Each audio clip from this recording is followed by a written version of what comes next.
क्या था हीरा मोती का राज? किस लिए गई हीरा मोती के लिए इतने लोगों की जान? आइए जानते हैं इस कहानी में। किसी गांव में कभी एक विधवा रहती थी जिसका एक लौता बेटा था शक्ति। माँ बेटा बहुत ही गरीब थे। बूढ़ी औरत ऊन साफ करती थी, लोगों के कपड़े सीती और बर्तन मांज के अपने बेटे का पेट पालती थी। शक्ति जब बड़ा हो गया तो उसकी माँ ने कहा, बेटे अब मुझसे और काम करने की ताकत नहीं रह गई, तुम्हें जरूर कोई काम की तलाश कर लेना चाहिए और इस तरह अपनी रोजी रोटी कमानी चाहिए। अच्छी बात है, माँ शक्ति ने कहा और वह रोजगार की तलाश में निकल पड़ा। वह जहाँ तहाँ भटकता मगर कहीं भी उससे कोई काम नहीं मिला। कुछ दिनों के बाद वह एक सेठ के घर पहुंचा। सेठ ने कहा कि आपको नौकर की जरूरत है? शक्ति ने पूछा। हाँ जरूरत है, सेठ ने जवाब दिया और उसने उसी समय शक्ति को नौकरी पर रख लिया। एक दिन गुजर गया मगर सेठ ने अपने नए नौकर से कुछ भी करने को नहीं कहा। दूसरा दिन भी गुजर गया मगर सेठ ने उसे किसी तरह का कोई हुक्म नहीं दिया। तीसरा दिन भी गुजर गया मगर सेठ ने उसकी तरफ बिल्कुल भी कोई ध्यान नहीं दिया। शक्ति को यह सब अजीब लगा। उसकी समझ में नहीं आ रहा था कि सेठ ने उसे किस लिए नौकरी पर रखा है। अंत में उसने सेठ से जाकर पूछा, मालिक आप मुझसे कोई काम क्यों नहीं करा लेते? सेठ ने जवाब दिया, कल तुम मेरे साथ चलना। अगले दिन सेठ ने शक्ति को एक बड़ी चमड़े का खाल उतारने और उसके बाद 4 बड़े बड़े बोरे लाने और सफर के लिए 2 घोड़े तैयार करने की आज्ञा दी। एक घोड़े पर बैल की खाल और बोरे लाद दिए गए, दूसरे पर सेठ खुद सवार हुआ और वह चल दिया।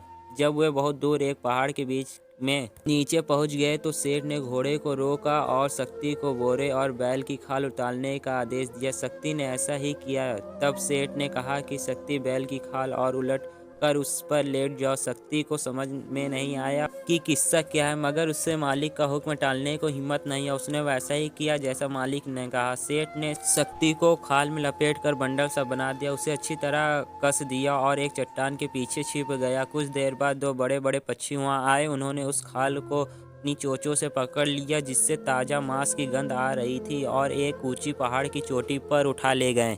चोटी पर पहुंचकर पक्षी उस खाल को चोंचों और पंजों से नोचने लगे, उसे इधर उधर खींचने लगे। खाल फट गई और उसमें से शक्ति बाहर निकल गया। पक्षी शक्ति को देखकर डर के मारे उड़ गए और खाल को भी अपने साथ उड़ा ले गए। शक्ति उठकर खड़ा हुआ और अपने इर्द गिर्द देखने लगा। सेठ ने उससे नीचे देखने को कहा और चिल्लाया, वहाँ चुपचाप क्यों खड़े हो? तुम्हारे पैरों के आसपास जो रंगीन पत्थर पड़े हैं उसे मेरे नीचे फेंक दो। शक्ति ने नीचे की तरफ दृष्टि डाली। वहाँ से सचमुच ही बहुत ही हीरे पड़े हुए थे। उनमें लाल और नीले कलर के हीरे पड़े हुए थे।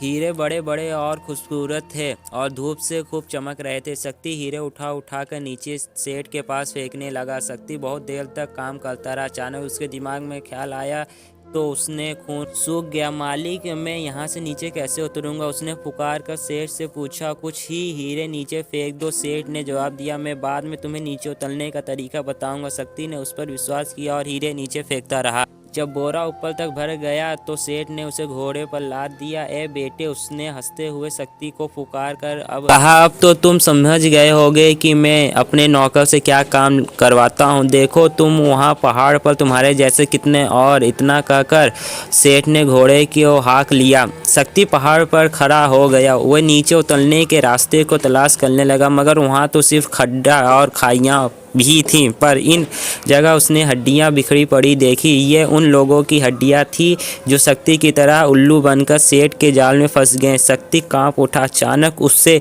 अपने ऊपर पंजों की जोरदार फड़फड़ाहट सुनाई दी और इससे पहले कि वो मार भी सके एक बड़ा सा पक्षी उस पर झपट गया।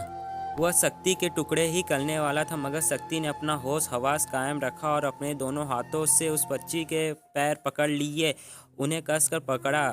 पक्षी जोर जोर चीखा पर शक्ति ने पैर न छोड़ा। चक्कर काटने लगा। आखिर वो थक कर जमीन पर गिर गया और तब शक्ति नीचे जमीन पर पड़े। तब शक्ति ने पंछी का पैर छोड़ा। इस तरह शक्ति मौत के भयानक मुंह से बाहर सही सलामत निकल आया। वो बाजार में जाकर फिर से काम की तलाश करने लगा। अचानक उससे उसी सेठ को अपने पुराने मालिक को अपने तरफ आते हुए देखा।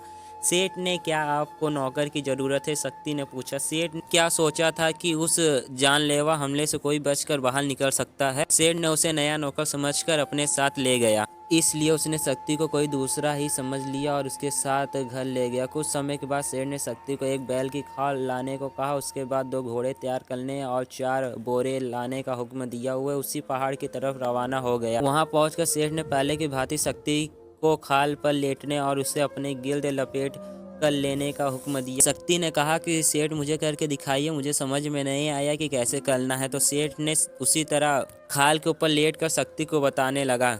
फिर जल्दी से शक्ति ने उस पे सेठ को बांध दिया। तभी पिछले की तरह बड़े बड़े दो पक्षी आए और सेठ को उठा के लेके चले गए पहाड़ के ऊपर। वहां पर पहुंचकर वे खाल को चोंचे और पंजों से फहराने लगे, मगर बीच में सेठ को लिपटा देखकर डर गए और उड़ गए। सेठ लड़खड़ाता हुआ उठकर खड़ा हो गया। सेठ वक्त बर्बाद मत करो, हीरे नीचे फेंको जैसे मैंने किया था। शक्ति ने नीचे से पुकार कर कहा। अब सेठ उसे पहचान गया और वह डर गया और गुस्से से कांपने लगा। तुम पहाड़ से नीचे कैसे उतरे? सेठ ने शक्ति से पूछा। जल्दी से मुझे जवाब दो, कुछ हीरे नीचे फेंक दो, जब मेरे पास काफ़ी हो जाएंगे तो मैं तुम्हें बता दूंगा कि पहाड़ से नीचे कैसे उतरा जा सकता है। शक्ति ने जवाब दिया। सेठ हीरे नीचे फेंकने लगा और शक्ति उन्हें जल्दी जल्दी उठाने लगा। जब भोरे भर गए तो शक्ति उन्हें घोड़े पर लाद दिया। सेठ अब जरा अपने आसपास दृष्टि डालो, शक्ति ने पुकार कर कहा। जिस आदमियों को तुमने मौत के मुंह में ढकेला था उनकी हड्डियां सभी वहीं बिखरी पड़ी हैं। उनमें से तुम नीचे उतरने का रास्ता क्यों नहीं पूछते? जहाँ तक है मेरा सवाल है,